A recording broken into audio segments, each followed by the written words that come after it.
哎，大家伙儿早喽！7月15号星期二，今天轻松跑了。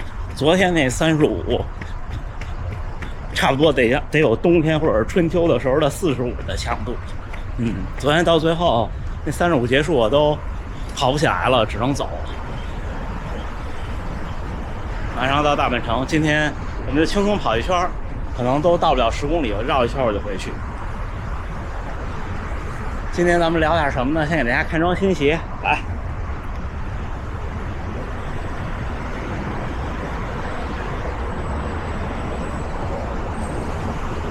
还行吗？布鲁克斯的新的龙卷风5，之前穿那个龙卷风4 PB 跑无锡马拉松，那是第一次穿就上比赛了，还行。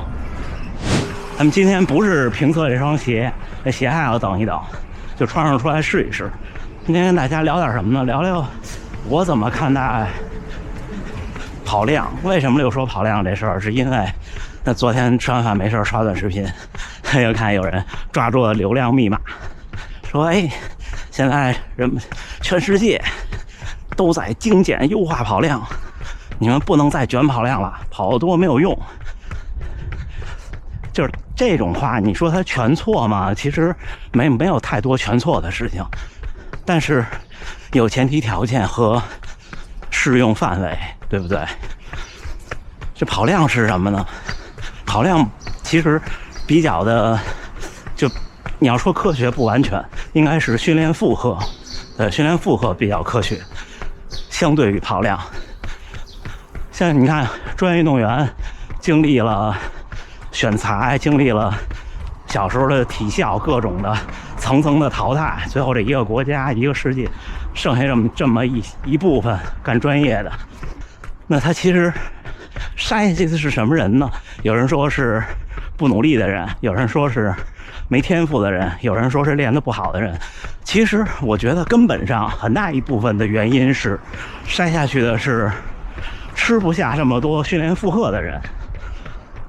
就是选材，其实说白了就跟你要做一个东西，做一个承重的东西，你选材料一样，你本质上这个材料能够承受你需要它承受的负荷和负载，人也一样。你看有的，你比方像我，就我目前看，我可能训练的上限600多公里，而且还得是状态好的时候。否则的话就不行了，就恢复不过来。我其实在大多数业余的就没有脱产训练的人里边，我其实时间还算是不错的，虽然说有年龄因素，但是没那么大，就是人跟人在这些上是不一样的。人们说超量恢复是说有足够的休息，或者说优质的高效的休息和恢复，让你的恢复第一是要快，第二才是说你要恢复，就是你恢复的效率高，你才能在更短的时间内完成和别人一样的恢复的量。这样比方说你的破坏是10，然后你恢复了15，你就超量了。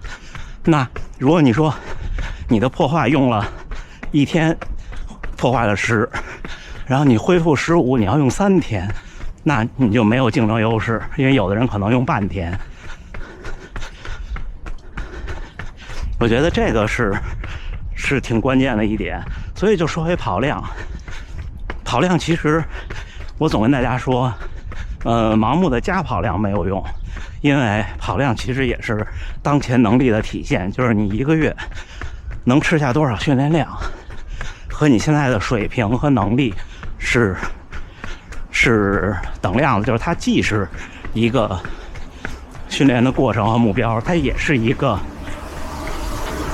检验你当前水平的一个方法。所以跑量这个事情既是原因也是结果，但是你说有用吗？我觉得很有用。我们要做的就对于普通人来说，普通人要做的就是在一天一天的训练中想办法让自己的跑量慢慢的增加。为什么说想办法呢？因为不是说你有时间有决心就可以，我也有时间我也有决心，但是你身体承受不住了，它就是一点一点的，就跟练举铁似的，你这慢慢的加重量，对不对？或者加组数，这也一样。你这个月能吃下100公里，下个月试试110，如果行呢，就稳住1-2个月，然后再说。他也不能说你一直往上那么加。这就是马拉松训练，就是这么一步一步的，每天干一点之前做不到的事情，每个月做一点之前达不到的，比方跑量也好，或者强度也好，这样一天一天下来，你有一天发现，哎，我原来刚开始跑步的时候，一个月跑60公里就不行了，我现在跑步的时候，一个月跑300公里我还行。那你的能力肯定就已经是比那个时候有了翻天覆地的变化，对不对？这大到1个月，小到1次也一样。你刚开始跑步的时候，一次比方你只能跑1公里，现在一次能跑10公里，你会明显认为自己比那时候强了。那为什么到跑量这儿人们就说不对呢？对不对？这没有太多的道理。但是为什么说就什么事儿都是能抓住带引号的流量密码的人，其实都是有一些手段的。他这个手段就是他说这个呀，可能有那么一点点，不管你在哪儿听也好，或者在哪儿看也好，哎，你好像觉得他隐约又对。他抓住了什么呢？就是所谓的加跑量。就像我刚才说的，跑量是能力的体现，你不能盲目的说我就拼了，我就往上干。你说人是有主动思维的，有智慧的，你可以驱动你的身体，我也可以驱动我的身体就干。就比方说今天咱们再干一个40公里，我就不停了，多累我也不停，我缓一缓，我接着跑，可以吗？可以。但是这样我觉得是不对的，就是审时度势，掌握自己的身体的状态，这也是构成你咱们对普通人来说，先不说高效，就是安全训练的一部分。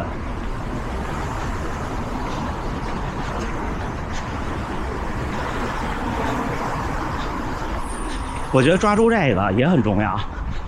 所以说我们互相要竞争的，或者要一起努力的，不是说今天我跑100，你跑150，我明天就要跑180，不是这样，而是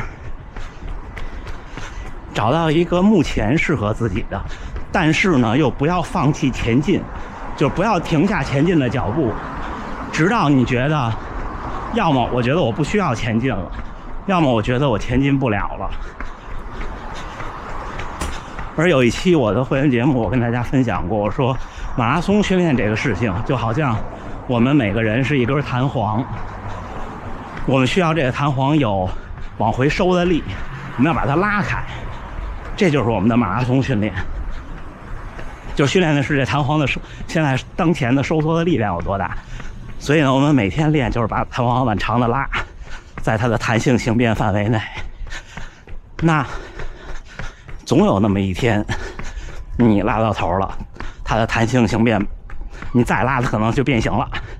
那这个是什么决定的呢？就是你这一身硬件决定的。当然人跟弹簧还不一样，就是我们通过训练还可以让这硬件慢慢变强，但是硬件变强的速度和最终的上限永远赶不上你拉它的力量的上限，就早有一天会触碰到这个点，这是第一。